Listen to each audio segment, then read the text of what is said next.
ایک سورہ فاتحہ تمام محمد کے لیے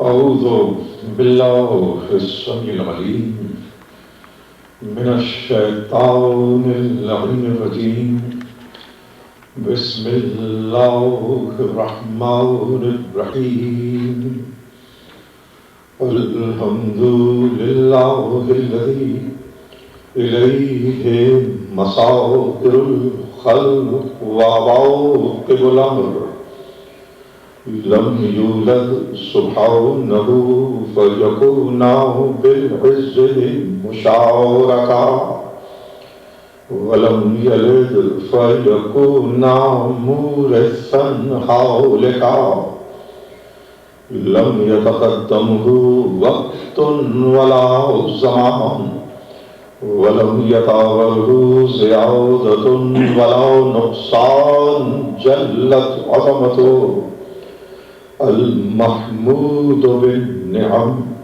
المرحوب بالنقم تعزز بالجبروت وتقدس بالملكوت والصلاة والسلام على الرسول المصدق الخاتم لما سبق والفاتح لمن غلق المعلن الحق بالحق أبي القاسم محمد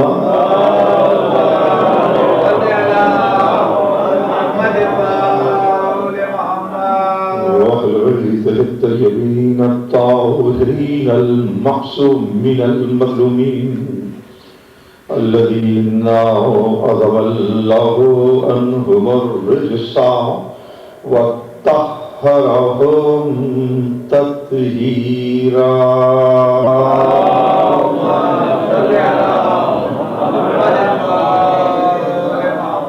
أما بعد فقد قال الله سبحانه وتعالى بسم الله الرحمن الرحيم واستغفروا ربكم وتوبوا إليه يمتعكم متاعا حسنا ويؤتي كل ذي فضل فضلا.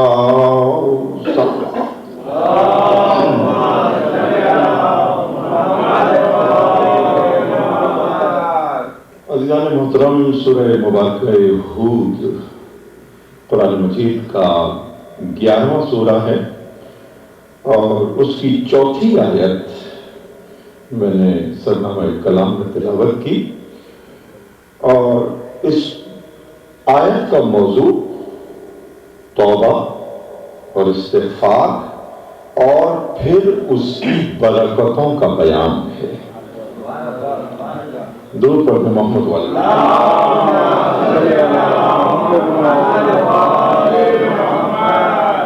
سورہ ہود کی یہ جو 4تھی آیت ہے، اس میں براہ راست ارشاد قدرت ہے بنی نوع انسان سے.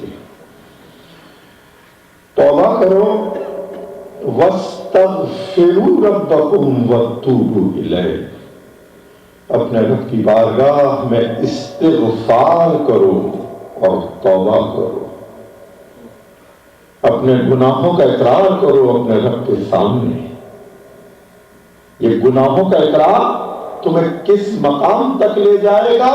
یمتعکم متاعا حسنا، تم اپنے رب کی بارگاہ میں استغفار اور توبہ کرو گے، رب العالمین تمہاری زندگی کو بہترین بنا دے. یمتعکم متاعا حسنا، تمہارا استغفار، تمہاری توبہ تمہاری حیات کو حسن بنا دے گی، تمہاری زندگی کو بہترین بنا دے گی.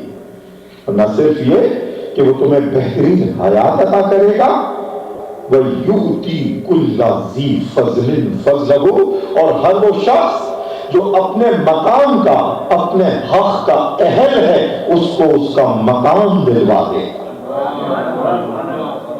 درود پڑھیں محمد والے۔ تھوڑے سے قریب آ جائیے، جزاک اللہ۔ ایک بہت بلند درود پڑھیں۔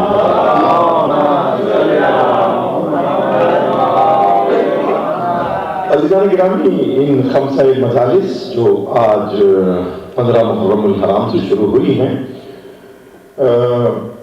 میری پہلی تقریر استغفار اور توبہ سے متعلق ہے۔ اور میں نے کیوں پہلی تقریر کو اس عنوان سے رکھ دیا اور مرتبط کیا؟ اس لیے کہ جس طرح توبہ و استغفار کے بعد انسان گناہوں سے پاک ہوتا ہے، اسی طرح سے غم حسین میں اشک بنا بہا کر گناہوں سے پاک ہو جاتا ہے۔ تو توبہ و استغفار کا بڑا گہرا ربط ہے عزاء حسین۔ آیت کا ترجمہ میں پھر عرض کروں کہ استغفار کرو، اپنے رب کی بارگاہ میں توبہ کرو۔ قرآن مجید کا وعدہ ہے، یمتعکم متاعا حسنا، اللہ تمہاری زندگی کو بہترین زندگی قرار دے گا۔ وَيُؤْتِي كُلَّ ذِي فَضْلٍ فَضْلَهُ، اور ہر صاحب فضیلت کو اس کا فضل عطا کر دے گا۔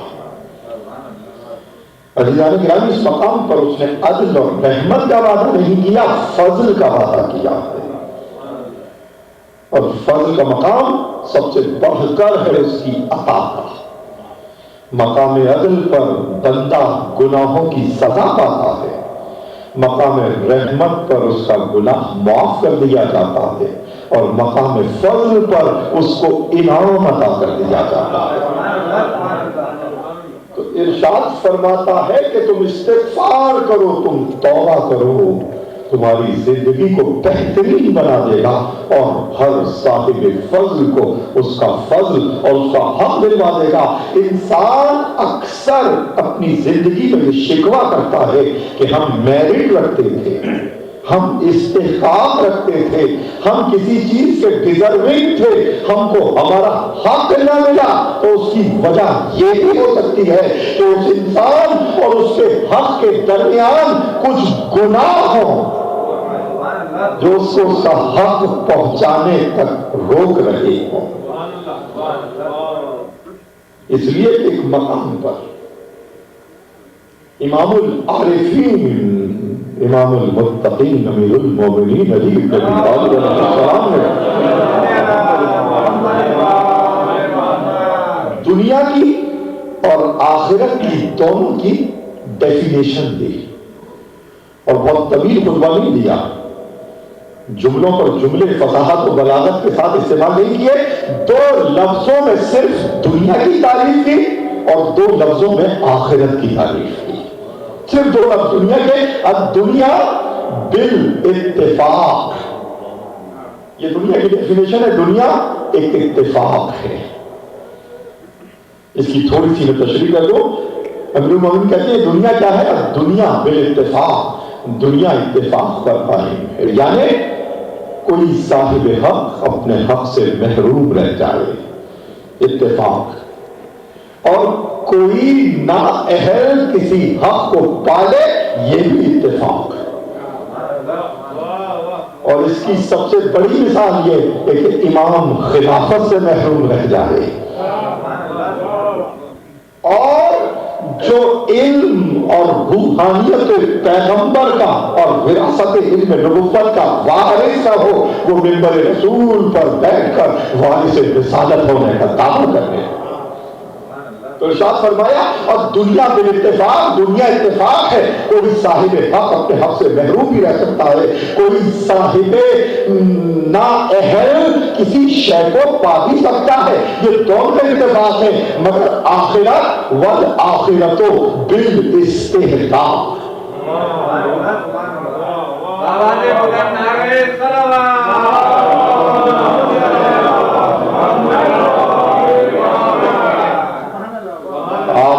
استحقاق پر مبنی ہے۔ آخرت میں کوئی شخص اپنے حق سے محروم نہیں رہے گا اور نااہل کسی شے کو پا نہ سکے۔ جب آخرت کی یہ تعریف کر دی تو اب لوگ شفاعت کے معنوں کو درست کر لیں۔ شفاعت کے معنی یہ نہیں کہ کوئی نااہل کسی مقام کو پا رہا ہے، بلکہ معصوم اور امام کسی کی شفاعت کر رہا ہے تو وہ حق رکھتا ہے کہ اس کی شفاعت کی جائے۔ درود پڑھے محمد والے۔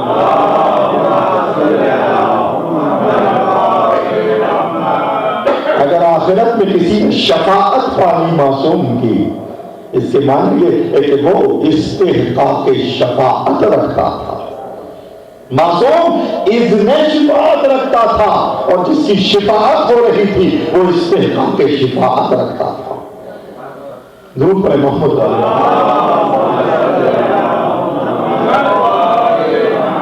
تو اللہ نے قرآن مجید کی آیات کی روشنی میں استغفار و توبہ کے درجات اور ان کے فضائل کو دیکھیے۔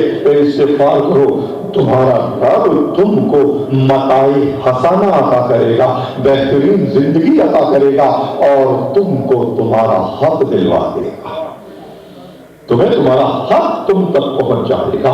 یہ سورہ ہود کی 4 آیت اور اس کے بعد اس کی 54 آیت۔ یہاں ارشاد قدرت تھا انسانیت سے، اور 54 آیت میں سورہ ہود کی خود پیغمبر حضرت ہود اپنی امت سے خطاب کرتے ہیں کہ اے میری امت استغفروا ربکم وتوبوا الیہ، اے میری امت استغفار کرو، توبہ کرو۔ اس کا نتیجہ کیا ہوگا؟ یرسل السماء علیکم مدرارا۔ درود پڑھتے محمد والے محمد۔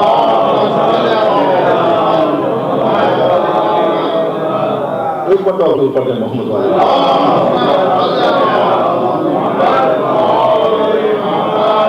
آپ کی اجازت سے صرف 2 لفظوں میں خلاصہ کر دوں، جہاں تک میں پہنچ چکا ہوں اس وقت، کہ میں توبہ اور استغفار کو اس پہلی مجلس خمسہ کو عنوان بنایا میں نے اس لیے کہ توبہ اور استغفار بھی انسان کو گناہوں سے پاک کرتے ہیں اور اشک عذاب حسین بھی انسان کو گناہوں سے پاک کرتے ہیں۔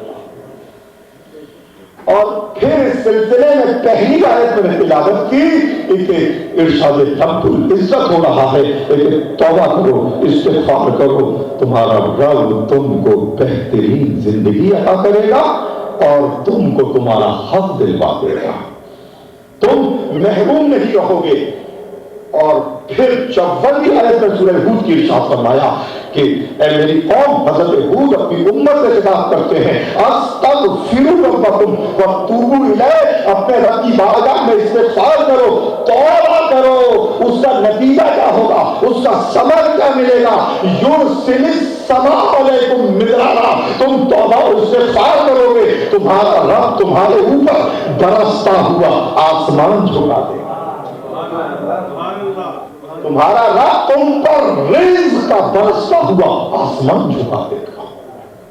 آپ دیکھ رہے ہیں توبہ و استغفار کی عظمتیں، توبہ و استغفار کی طاقتیں، لیکن آیت ابھی ختم نہیں ہوئی۔ یہ تیسرا فائدہ ہے توبہ و استغفار کا۔ پہلا فائدہ قرآن کی آیت کی روشنی میں تمہاری زندگی کو بہترین بنا دے گا، دوسرا فائدہ تم کو تمہارا حق دلوا دے گا، تیسرا فائدہ یرسل السماء علیکم مدرارا، تمہارے اوپر برستا ہوا آسمان جھکا دے گا۔ صرف ایک رات کو تمہارا رزق نہیں، ایک موقع پر تمہارا رزق نہیں، برستا ہوا آسمان جھکا دے گا۔ اس مقام پر مجھے حدیث یاد آئی کہ امام نے ارشاد فرمایا کہ کوئی دسترخوان پر بیٹھ کر کھانا کھا رہا ہو، جو رزق کے ٹکڑے اور ریزے دسترخوان پر گر جائیں، کھانے کے ختم ہونے کے بعد ان کو چن چن کر اگر کھا لے تو اس کے رزق میں اتنی برکت ہوگی کہ 7ویں نسل بھی محتاج نہ رہے گی۔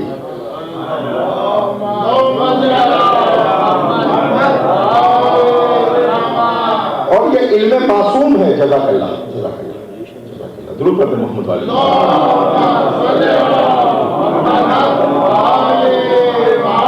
نہ صرف یہ کہ رزق میں اس سے اتنی برکت ہوگی، ارشاد فرمایا رب العالمین اس کو درد کمر سے بچا دے گا۔ کمر کے درد سے بچا لے گا، اس کو کبھی بیک پین نہ ہوگا۔ یہ رزق کے ٹکڑوں کو کھانا اور بیک پین کا نہ ہونا، اس کا ربط کیا ہے؟ صرف ربط اور حکمت اور معنی یہ ہے کہ آپ نے جھک کر اللہ کی نعمت کی تعظیم کی۔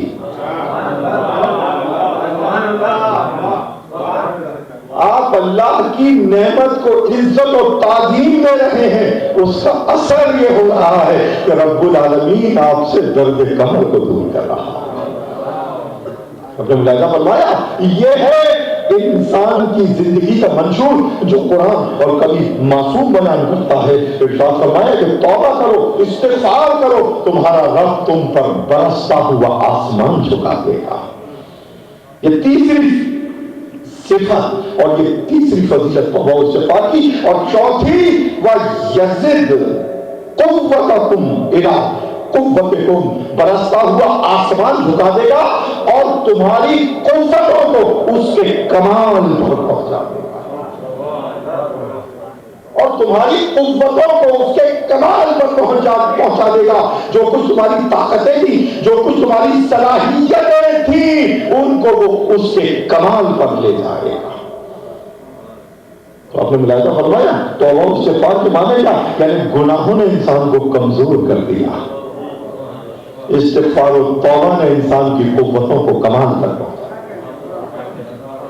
عزیزان گرامی، میں آیتیں اس وقت تلاوت کر رہا ہوں، صرف روایتوں کا حوالہ نہیں دے رہا، یہ قرآن کی آیتیں ہیں، توبہ و استغفار کی برکتیں ہیں، گنتے چلے جائیے۔ توبہ و استغفار کرو، تمہارا رب تم کو بہترین زندگی عطا کرے گا، تمہارا رب تم کو تمہارا حق دلوا دے گا، تم پر برستا ہوا آسمان جھکا دے گا اور تمہاری قوتوں کو اس کے کمال تک پہنچا دے گا۔ اور اس کے بعد 73واں سورہ سورۃ النور کا ارشاد فرمایا، پھر پیغمبر نوح خطاب کرتی اپنی امت سے، استغفروا ربکم، اے قوم استغفار کرو، یرسل السماء علیکم مدرارا، وہ تم پر برستا ہوا آسمان جھکائے گا، وَيَزِدْكُمْ بَنِينًا وَأَمْوَالًا، استغفار کرو، تمہاری نسلوں میں برکت پیدا کر دے گا۔ استغفار کرو، تمہاری نسلوں میں برکت پیدا کر دے گا، تمہارے اموال میں اضافہ کر دے گا۔ نسلوں میں برکت پیدا ہوگی، اموال میں اضافہ ہوگا۔ وَيَجْعَلْ لَكُمْ جَنَّاتًا وَيَجْعَلْ لَكُمْ أَنْهَارًا، توبہ استغفار کرو، نسلوں میں برکت پیدا کرے گا، مال میں اضافہ کرے گا، تمہارے لیے باغوں کو سجا دے گا، تمہارے لیے نہروں کو جاری کر دے گا۔ درود پڑھے محمد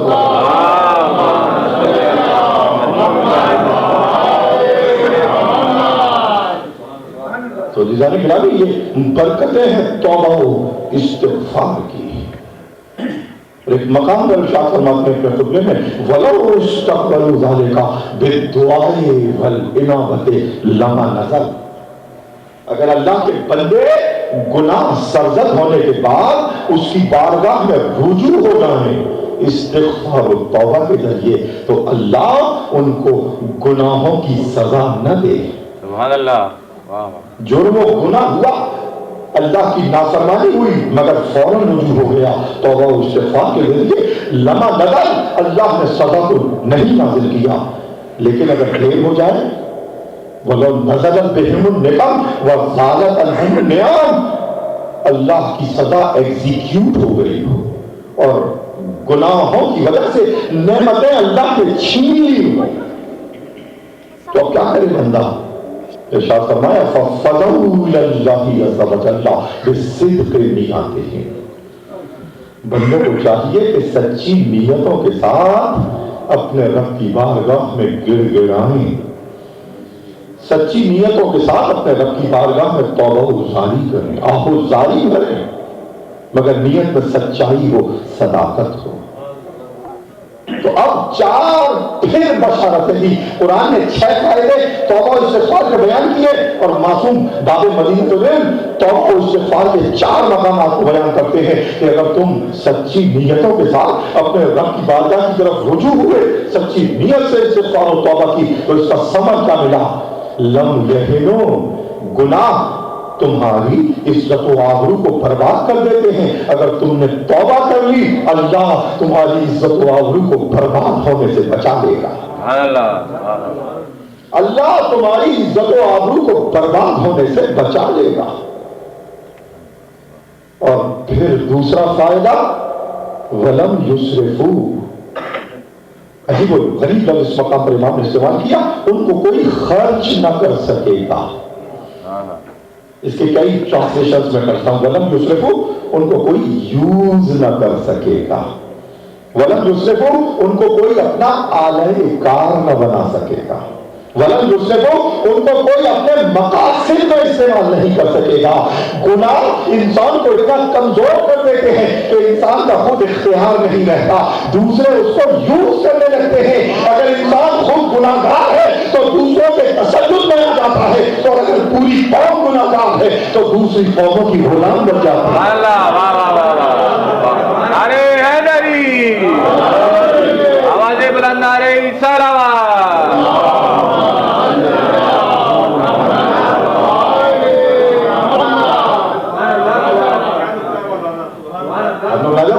غلامی کا فلسفہ غربت نہیں ہے.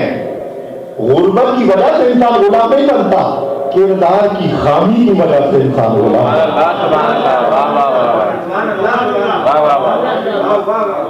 ضرور پڑھ لیں محمد.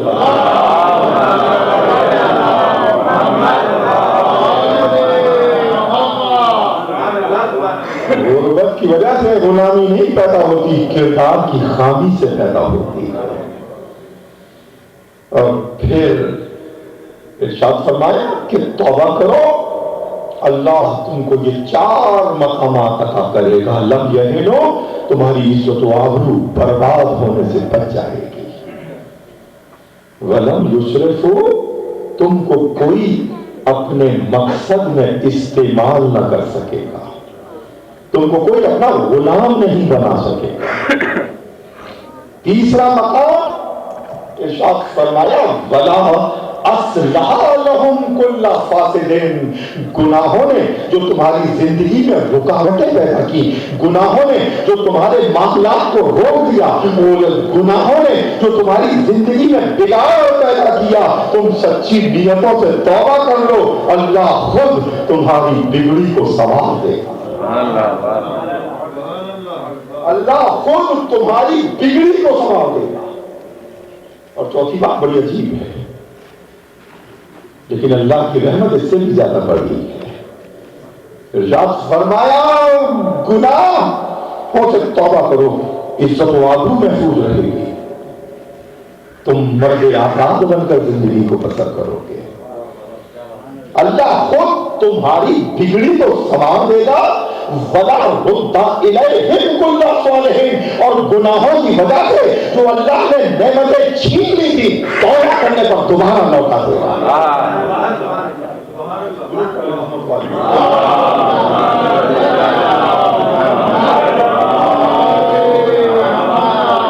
تم توبہ اختیار کرو, اللہ دوبارہ نعمتوں کو لوٹا دے گا. تو عزیزان گرامی, یہ ہے استغفار کی قوت اور یہ ہے توبہ کی طاقت. اور پھر اس مقام پر میں ایک حدیث عرض کروں. ارشاد فرمایا تعلموا من الدیک 5 خصال, سیکھو مور سے, روسٹر سے 5 خصلتیں. عزیزان گرامی, اگر انسان کی چشم باہو اور بصیرت کے دریچے کھلے ہوئے ہو تو انسان کائنات کی ہر مخلوق سے ہدایت پا سکتا ہے. تعلموا من الدیک 5 خصال, سیکھ لو روسٹر سے, مور سے 5 خصلتیں. پہلی خصلت المحافظۃ الصلاۃ. دیکھو کس طرح سے وہ نماز کے اوقات کی حفاظت کرتا ہے. اس کا اذان دینا المحافظۃ الصلاۃ. عزیزان گرامی، آج کا زمانہ ایسا آ گیا کہ انسانوں کو نیکیوں اور شریعت نے جن اصولوں پر عمل کرنے کا حکم دیا ہے اس کو ثواب اور آخرت کے پوائنٹ آف ویو سے نہیں بلکہ دنیا کے پوائنٹ آف ویو سے سمجھایا جائے تو زیادہ سمجھتے ہیں. تو محافظۃ الصلاۃ کے وہ فوائد کہ جو اخروی ہیں، جو روحانی ہیں، جو ثواب کے حوالے سے ہیں وہ تو الگ ہیں، لیکن جو شخص ڈسپلن سیکھ لے نماز کا وہ دنیا کی کسی معاملے میں پیچھے نہیں رہ سکتا. اس لیے کہ اس کے اندر وہ ڈسپلن آ گیا. عجیب و غریب بات یہ ہے کہ یہ جو 5 وقت کی نمازیں ہیں اپنے ڈسپلن کے ساتھ ان کا بڑا مقام ہے بارگاہ الہی میں. پوچھا گیا وما افضل الاعمال، افضل ترین عمل کیا ہے؟ تو کہا الصلاۃ لأوقاتہا. افضل عمل یہ ہے کہ نماز کو اس کے وقت پر ادا کر دیا جائے. عزیزان گرامی، ایک فائدہ اس مقام پر عرض کرو کہ قرآن کہتا ہے، سورہ احزاب کی آخری آیت ہے اور آیت یہ ہے کہ اِنَّا عَرَضْنَا الْأَمَانَةَ، ہم نے اپنی امانت کو پیش کیا عَلَى السَّمَاوَاتِ وَالْأَرْضِ وَالْجِبَالِ، ہم نے اپنی امانت کو پیش کیا آسمانوں پر، زمینوں پر، پہاڑوں کے اوپر. فَأَبَيْنَ يَحْمِلْنَهَا وَأَشْفَقْنَ مِنْهَا وَحَمَلَهَا الْإِنسَانُ إِنَّهُ كَانَ ظَلُومًا جَهُولًا. ان سب مخلوق نے، زمین و آسمان و پہاڑ نے ہماری امانت کو اٹھانے سے انکار کیا، مگر انسان نے اس کو اٹھا لیا، مگر وہ ظالم و جہول ہے، وہ علم بھی نہیں رکھتا، اپنے نفس پر ظلم بھی کرنے والا ہے.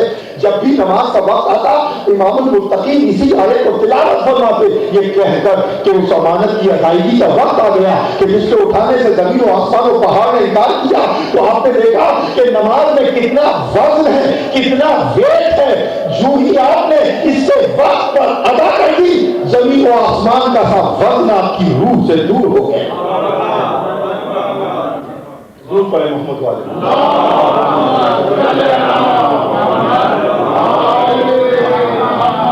ایک مرتبہ ضرور پڑھیں.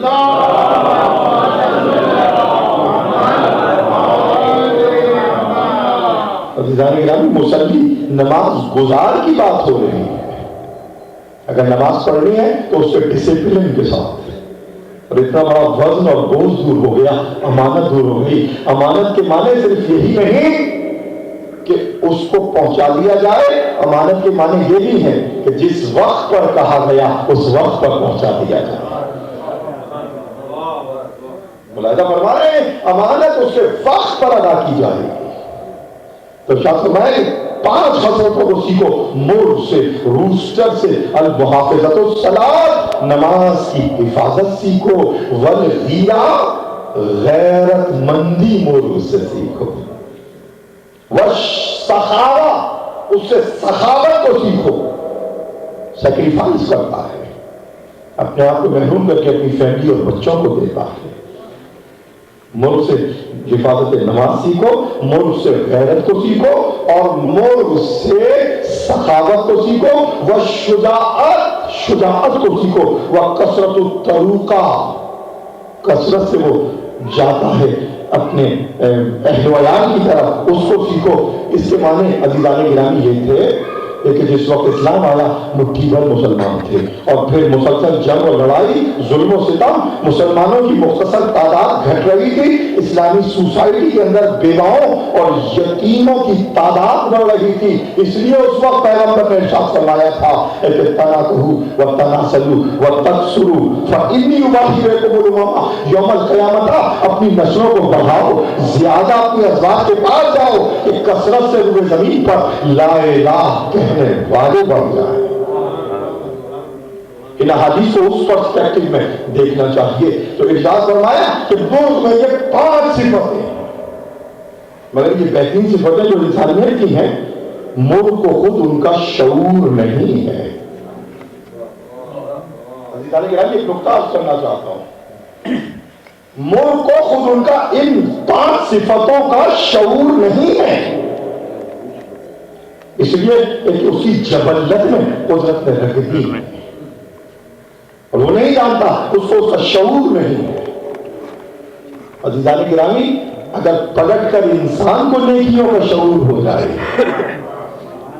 نہیں اگر انسان کو گناہوں کا بھی شعور ہو جائے,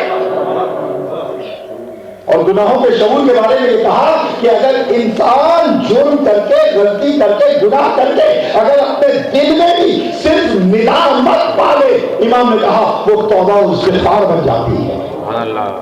صرف دل کی ندامت. تو آپ نے ملاحظہ فرمایا کہ انسان کو نیکیوں کا شعور تو بہت بلند تر مقام ہے, اگر اپنے گناہوں کا شعور ہو جائے پروردگار عالم اس کو بخش دے کہ مجھ سے گناہ ہوا, مجھ سے اللہ کی نافرمانی ہو گئی. تو عزیزان محترم اس منزل کلام پر میں عرض کرنا چاہتا تھا کہ توبہ و استغفار میرے آج کے موضوع کا عنوان بنا, اس لیے کہ اشعیاء حسین بھی اسی طرح سے بات کر دیتے ہیں. من بقا علی الحسین, جو حسین پر رویا رب دو جہان نے اس کے لیے جنت کو واجب قرار دیا ہے. لیکن کچھ دیر کے بعد پھر اگر اس کے دل میں گناہ یا اس کے عمل میں گناہ شامل ہو گیا تو اب دوبارہ اس کو تطہیر کی ضرورت پڑے گی. یہ نہیں کہ ایک مرتبہ رونا مستقل جنت کی ضمانت بن جائے. ہاں اس کی رحمت تو یہ ہے کہ وہ آخری وقت تک انسان کو طہارت و تطہیر کا موقع دے رہا ہے. اور کربلا کے شہیدوں نے یہ دبستان قائم کیا. اس دنیا میں 2 قسم کے انسان ہم نے دیکھے. ایک انسان جو صرف دنیا اور دنیا کی لذتوں کو اپنا مقصد جانتے, اور دوسرے انسان جو آخرت کی حقیقی نعمتوں پر یقین رکھتے ہیں. دنیا کی لذت اہل دنیا کا مقصد ہے, نعیم آخرت کا حصول اہل آخرت کا مقصد اعلیٰ ہے. اہل دنیا نے دنیا کی لذتوں کو حاصل کرنے کا سبب اور ذریعہ دولت کو قرار دیا. اہل آخرت نے آخرت کے مدارج کو حاصل کرنے کا ذریعہ علم کو قرار دیا. یہی وجہ تھی کہ دولت ملوکیت و شاہی کی بنیاد بن گئی اور علم نبوت و امامت کی میراث بن گئی. ملوکیت و شاہی کی میراث دولت بنی, نبوت و امامت کی میراث علم قرار پایا. اور پھر ملوکیت و شاہی نے کیا کیا؟ محل بنائے, قلعے بنائے دولتوں سے, اپنے جسم کے گرد دیواروں کو کھڑا کیا تاکہ ان کے جسم بچے رہیں, تاکہ ان تک موت نہ آ سکے. یہ جو قلعے اور فصیلیں بنی اس لیے بنی کہ جسموں کو بچائیں. مگر نبوت و امامت نے, کربلا والوں نے نہ محل بنائے, نہ قلعے بنائے, نہ فصیلیں بنائی. آل محمد نے ذہن انسانی کو تعمیر کیا. آل محمد نے ذہن انسانی کی تشکیل کی. تو پھر تاریخ نے ہم کو ایک نتیجہ دیا کہ ملوکیت و شاہی کے آثار مٹ گئے, ان میں بسنے والے جسم بوسیدہ ہو گئے, ان میں رہنے والے فنا ہو گئے. مگر نبوت و امامت کے آثار یہ بارگاہیں ہیں, یہ مقامات ہیں کہ جہاں بیٹھ کر آپ جسموں کی طہارت بھی پا رہے ہیں, روح کا سکون بھی حاصل کر رہے ہیں. عزیزان گرامی, بنی امیہ کے 13 سے زیادہ ظالم و ستمگر بادشاہ ائمہ کے دور میں گزرے, اور پھر بنی عباس کا سلسلہ جاری ہوا. 666 تک عالم اسلام پر بنی عباس نے حکومت کی. 37 بادشاہ گزرے, محل بھی بنائے, قلعے بھی بنائے, فصیلیں بھی تعمیر کی, لشکر بھی لے کے چلے, اور آئمہ کو قتل بھی کیا، ان پر ظلم بھی کیا، ان کو تاراج بھی کیا، نہیں ان کی قبروں کو ان کے آثار بھی مٹانے کی کوشش کی، مگر تاریخ ایک عجیب و غریب نتیجہ دیا کہ 650 سال تک عالم اسلام پر حکومت کرنے والے بادشاہوں میں سے کسی ایک کا نہ آج محل ہے، نہ قلعہ ہے، نہ آثار ہے، مگر 12 اماموں کے قبریں بھی ہیں، روضے بھی ہیں، بارگاہیں بھی ہیں، زیارت بھی ہے، زائر بھی ہے، مجاہد بھی ہے۔ محمد والے محمد صلوات۔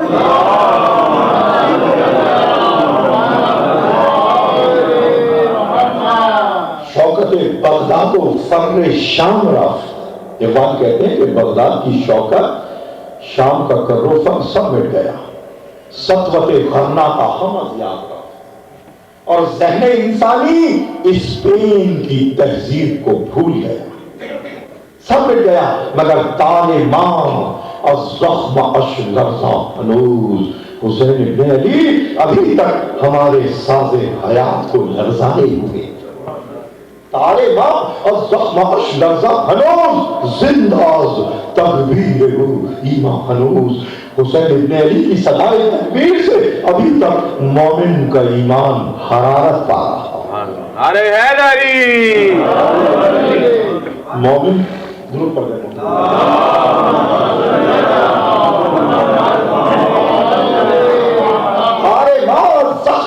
لرزہ ہنوز، حسین ابن علی ابھی تک ہمارے ساز حیات کو لرزائے ہوئے ہیں، اور کیا یہ ظاہر و باہر نہیں ہے کہ آپ نے 12 محرم تک مسلسل مجلسیں کی، اس کے بعد پھر مجلسیں کی، پھر مجلس، اور ایک مقام پر نہیں لاکھوں مقامات پر مجلسیں ہو رہی ہیں، یہ دلیل ہے کہ حسین ابن علی نے ہمارے ساز حیات کو مرتعش کر رکھا ہے، ہماری ضمیر کی آواز کو زندہ کیے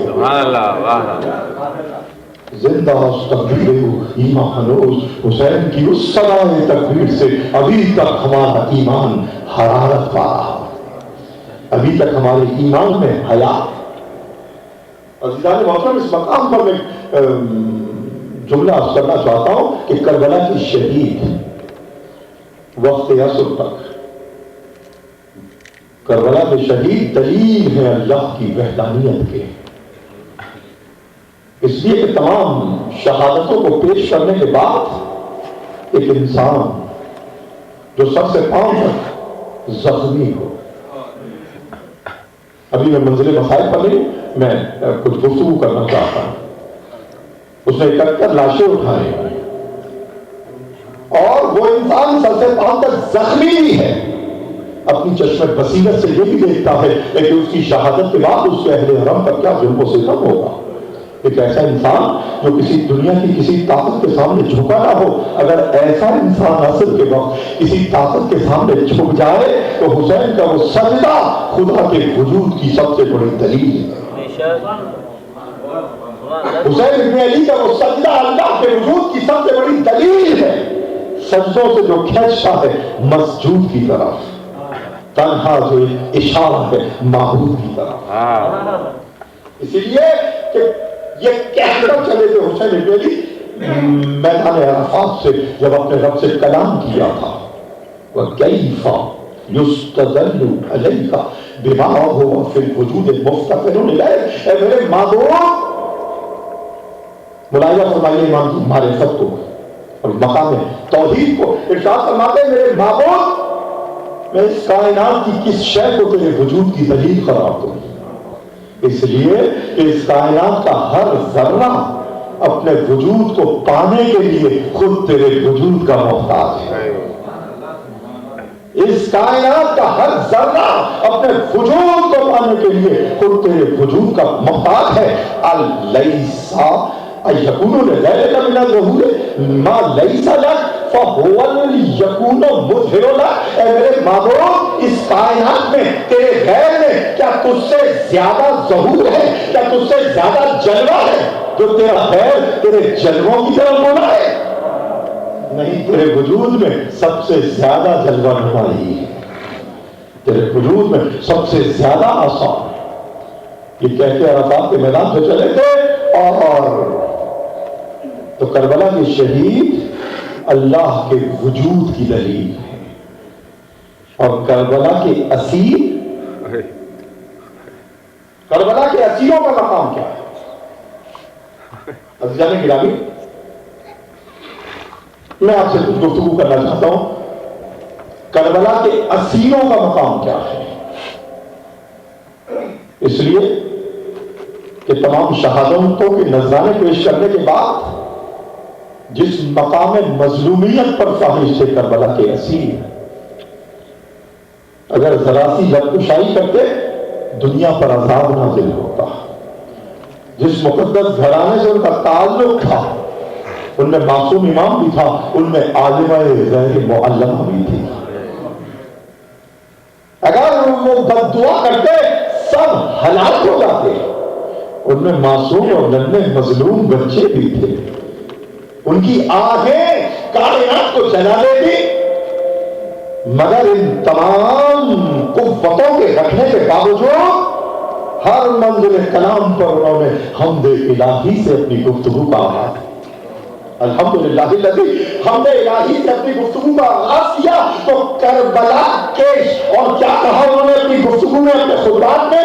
ظالموں سے کہا، اہل کوفہ سے کہا، اہل شام سے کہا، سنو ایک دن ہے جو روز عدالت کہلاتا ہے، ایک دن ہے کہ جو قیامت کے بعد برپا ہوگا، اور اس دن اللہ ہم کو ہماری مظلومیت کا اجر عطا کرے گا، ظالمین کو سزا دے گا۔ تو اس منزل اعلان پر کہ جہاں ان کی دعائیں مستجاب تھی، انہوں نے بد دعا نہ کی، آخرت کی عدالت کو یاد دلایا، تو کربلا کے شہید اللہ کے وجود کی دلیل ہے، اور کربلا کے اسیر روز عدالت کی دلیل ہے۔ درود پڑھے محمد علیہ۔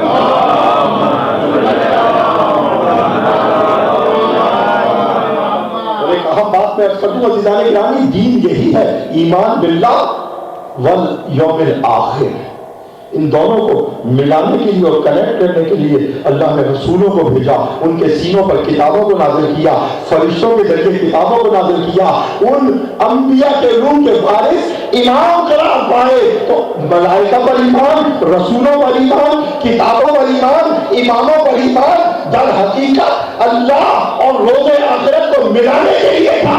تو تمام کائنات کا عقیدہ ایک طرف کربلا کے شہیدوں میں ثابت کیا، ایک طرف کربلا کے اسیروں میں ثابت کیا۔ درود پڑھے محمد والے محمد۔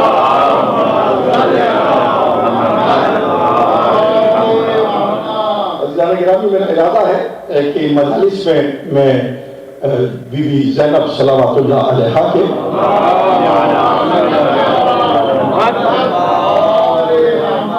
خطبات پر بھی کچھ گفتگو کروں گا، بلکہ خطبات کو پڑھوں گا، اور ایک مجلس میں وہ پورا خطبہ ختم نہیں ہو سکتا، تو کئی مجلسوں تک وہ خطبے جائیں گے، ان کی ترجمہ بھی کروں گا، ان کے معنی اور میننگز کو بھی بیان کروں گا، اور جو میسیج ہے ثانیہ زہرا کا اس میں بھی میں کچھ کلام کروں گا۔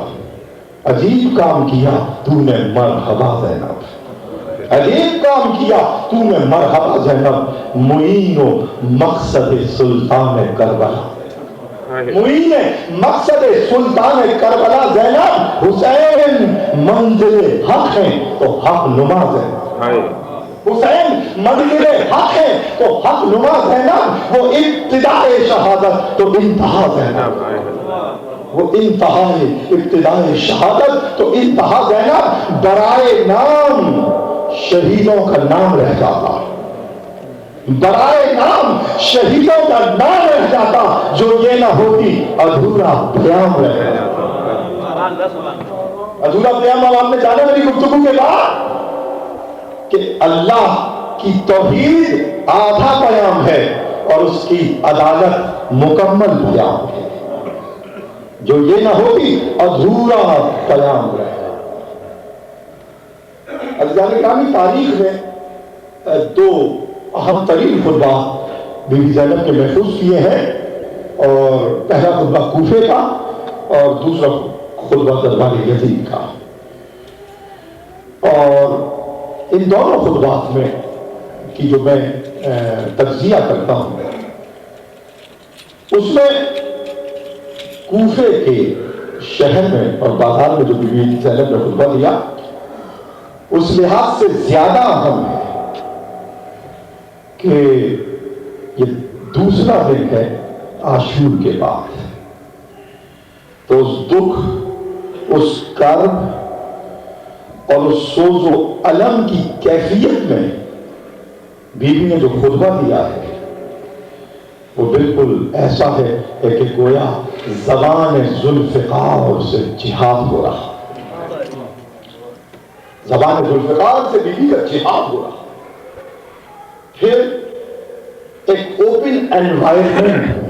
انما سورہ مریم انما مثلکم کمثل الذی نقضت غزلہا من بعد قوۃ انکاثا. تمہاری مثال اس بوڑھی عورت کی سی ہے کہ جس نے اپنے چرخے سے سوت کاٹا اور پھر کپڑا بننے کے بعد اس کو ریزہ ریزہ کر. یہ سورہ مریم میں اس طرح سے اللہ نے مثال دی ہے کہ انسان اپنے اعمال کو اکھارت کرتا ہے، کس طرح سے انسان اپنے ایمان کو برباد کرتا ہے. تمہاری مثال اس عورت کی سی ہے تتخذون ایمانکم دخلا بینکم، اور تم نے اپنے ایمان کو اپنی شیلڈ اور آہتا. تتخذون ایمانکم دخلا بینکم حل فیکم الا السلف والعجب والشنف والکذب. نہیں ہے تم میں مگر مکاری، نہیں ہے تم میں مگر کینہ پروری، نہیں ہے تم میں مگر تکبر، نہیں ہے تم میں مگر کذب اور جھوٹ. پھر بیوی نے 4 صفتوں کو استعمال کیا ہے کوفہ کے لیے، اور پھر کیا فرماتے ہیں وَغَمْزُ الْعَدَى وَمَلَكُ الْإِمَامِ كَمَّلَ عَلَى دِلَّةٍ اور كَفِّزَّةٍ عَلَى مَلْهُودَةٍ. تم کیا ہو؟ تمہارے دلوں میں دشمنوں کے سے کینے ہیں. تم کیا ہو؟ کنیزوں کسی طرح سے چاپلوسی کرنے والے انسان ہو. تم کیا ہو؟ ایسا سبزہ ہو جو گھولے پر اگا کرتا ہے. تم ایسی چاندی ہو کہ جس کو قبر پر ملمع کر دیا جاتا. عجیب و غریب وضاحت کے الفاظ کو استعمال کیا. الا بئس ان سخط اللہ علیکم وفی العذاب انتم خالدون. تم پر اللہ کا غضب ہے اور ابدی عذاب میں تم داخل ہونے والے ہو. اتبکون اخی، تم میرے بھائی پر روتے ہو. وانتم احریا بالبکا، تم سزاوار ہو اب رونے کے لیے. انا تبخسونا، اور تمہیں کبھی اللہ کے عذاب سے رخصت نہیں مل سکتی اس لیے کہ تم جانتے ہو تم نے کس پر ظلم کیا. بے قتل سلیل النبوہ و ماتن الرسالہ و سجدہ شباب اہل الجنہ. تم نے نسل نبوت کو قتل کیا، تم نے رسالت کے معدن کو قتل کیا، تم نے سید شباب اہل جنت کو قتل کیا. اور اس کے بعد دینے پر مرحوم بھائی شہید بھائی پر نظر پڑی. اس مقام پر بی بی زینب نے 8 صفتوں کو استعمال کیا جو حسین ابن علی کے لیے خراج تحسین بھی ہے، امامت کے فضائل بھی ہے اور انسان کامل کے اخلاق بھی ہے. درود پڑھیں محمد علیہ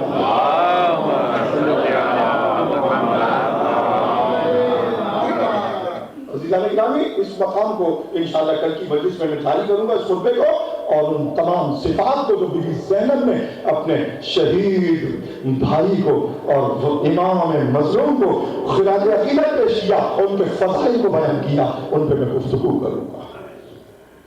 عزیزان گرامی، کربلا کے اسیر نہ صرف یہ کہ تاریخ کربلا کا ایک اہم ترین کردار ہے بلکہ تاریخ مذاہب کا ایک اہم ترین ستون ہے. تاریخ مذاہب کا ایک اہم ترین ستون ہے. روز عدالت کی سب سے بڑی دلیل ہے. مظلوم ہونے کے باوجود، حق کے بد دعا رکھنے کے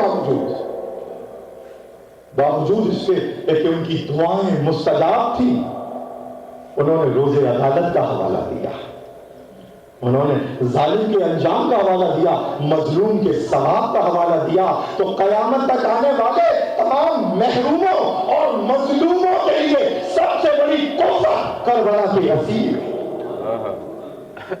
عزیزان گرامی میرے جملوں کے معنی کو سمجھنے کی کوشش کیجیے. قیامت تک دکھی دلوں، قیامت تک محروم انسانوں، قیامت تک مظلوم انسانوں کے لیے کربلا کے اسیر سب سے بڑی دلیل ملیں گے. اگر کوئی منہ موڑے، اگر کوئی اللہ کے سجدے سے رکے، اس کی عبادت سے رکے، اس کی تسبیح سے رکے، کیوں؟ اس لیے کہ کربلا والوں نے تمام آلام و مسائل کے باوجود اپنی زبان کو رب اللسان رکھا، تر رکھا اللہ کی حمد سے. تو قیامت تک حجت قائم کر دی کہ انسان کتنے ہی تلاطم سے اور کتنے ہی مسائل و آلام کے پہاڑوں سے گزر جائے، مگر کربلا والوں کی حجت یہ ہے کہ حمد الہی کبھی نہ رکے. ضرور پڑھے محمد والا.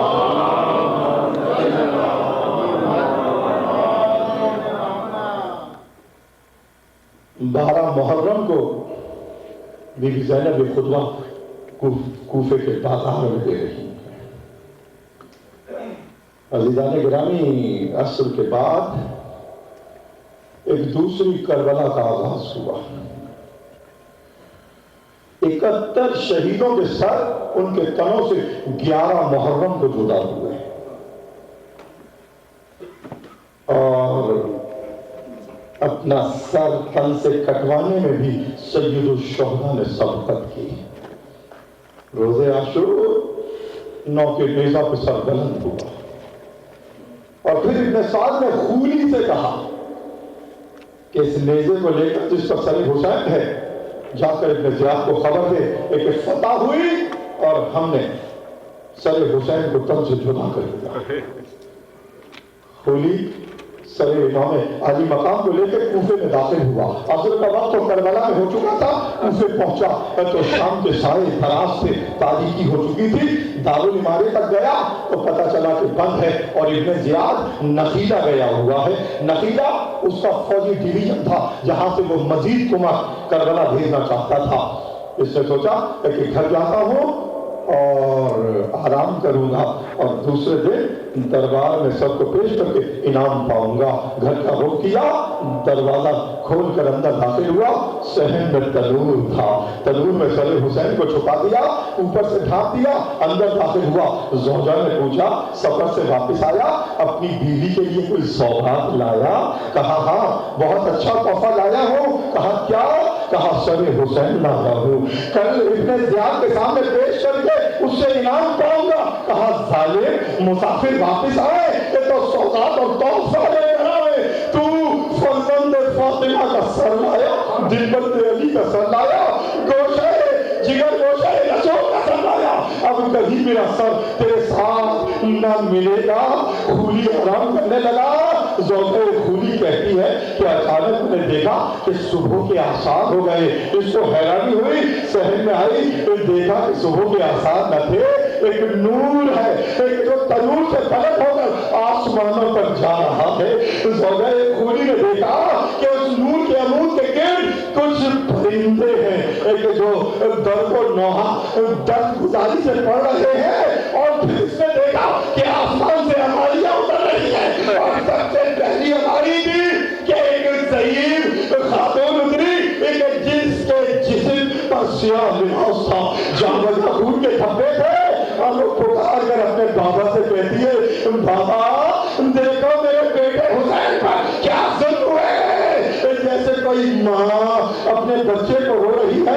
زوجہ خولی تمام شب فریاد و بکا کرتی رہی. اور پھر 11 محرم کو ظہر کے بعد لشکر یزید اہل حرم کو اسیر کر کے چلا. 12 محرم کو دربارے کے سامنے پیش ہوئے اور ادھر کربو بلا میں بے سر لاشیں پڑے تھے. بنی اسد کے لوگ نکلے، چلو ان بے دوروں کفن لاشوں کو دفن کر دیں. اس لیے ایک جب امام آئے تھے بنی اسد کے لوگوں سے بڑے وعدے لیے تھے. زمین کو خریدا، واپس ہبا کر دیا، یہ کہہ کر بخش دیا کہ بنی اسد کے لوگوں ہم زمین کربلا میں اپنی قبروں کو بسائیں گے، 10 محرم کو اپنے خون میں نہائیں گے. تم آنا ہمارے بے گورو کفن لاشوں کو دفن کر دینا. بنی اسد کے لوگوں سے کہا، بچوں سے بھی کہا کہ اگر تمہارے باپ نہ آ سکے، خوف محسوس کر لے، بچوں تم آنا اپنی ننھی ننھی مٹھی میں خاک لانا، ہمارے لاشوں پہ ڈالنا، ہماری لاشیں چھپ جائیں گی، مرکز بن جائیں گے. بنی اسد کے لوگ نکلے،